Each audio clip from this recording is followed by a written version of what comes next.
السلام علیکم ګران کتونکو هیله کوم چې تاسو به ټول روغ او جوړ یاست. د پښتو ساينس اکیډمي په چینل باندې تاسو خوش آمدید وایم او نن چې کوم زموږ ټاپک دی د 4 میتھډز اف کمپلیشن باندې موږ خبرې وکړو.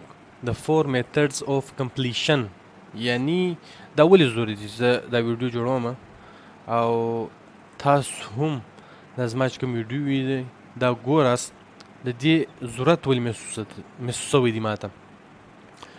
اصلي کې په ژوند کې ډېر غټ غټ کارونه هم مې غټ غټ پروجیکټس چې هغه موږ غواړو چې هغه موږ پوره کړو، د یو ځای پورې ورسو. نو د هغه د یو ځای پورې رسېدنګه پورې د یو ځای هغه چې کوم پروجیکټ دی چې ته هغه ځای ته رسې د هغې 4 میتھډز دي. د هغه 4 میتھډز به دولت هغه شی هغه ټارګېټ ته رسولی سي. د هغه رقم موږ په ژوند کې ډېر شانس شته چې موږ غواړو یو پروجیکټ شته، نور دا رقم یو ټارګېټ موږ شي چې موږ غواړو چې دا موږ د ورځې پورې یا د هغه ټارګېټه پورې ورسو. په دې باندې دا ویډیو چې ده دا چې کوم ټاپک دی دا ستاسو دپاره هم ضروري دی او زما دپاره هم ضروري دی. په 4 میتھډز اف کمپلیشن چې دی اول شی چې دی هغه کمپلیشن دی. اول چې کوم د دې پارټ دی هغه کمپلیشن په خپله دی.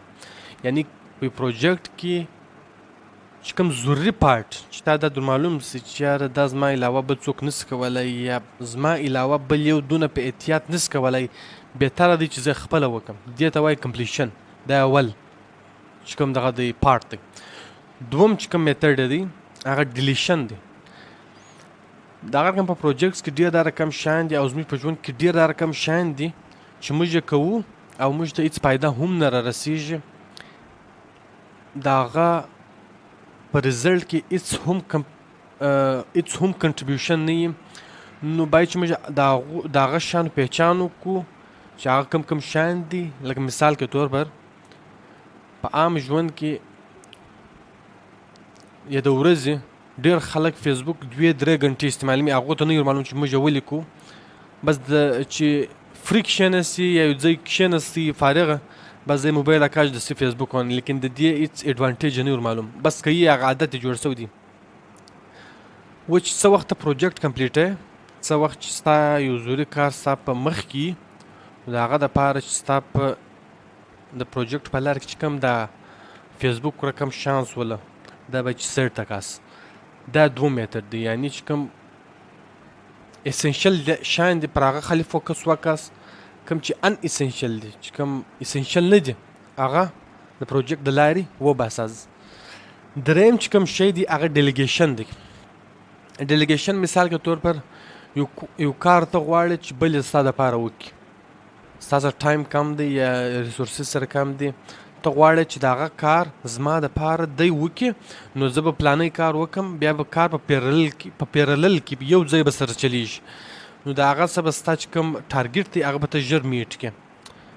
ډېر کارونه موږ ډیلیګیټ کولی سو. مثال کے طور پر یو انجینیر دی هغه ډیزاین جوړ کړي، ټیک دی، چې څه وخت د ډیزاین جوړ کړي اوس د دې کټینګ هم دی په خپله کولی سي، لیکن دی کوشش کوي چې د ده چې کوم لاندې کوم کسان دي چې کوم د ده په انډر کوم کسان دي هغه ته دا شی ورکړي، هغه ته نقشه ورکړي، هغه ته دا ووایي چې دغه کوم نقشه چې ده د دې په مطابق ماته زما دا مټریل دا شیپ دا ډیزاین په کار دی، نو دا به ته ماته 2 ورځې کې راکوې. دې ته وایي ډیلیګیشن. ټیک دی.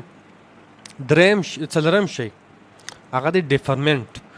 ډیفرمنټ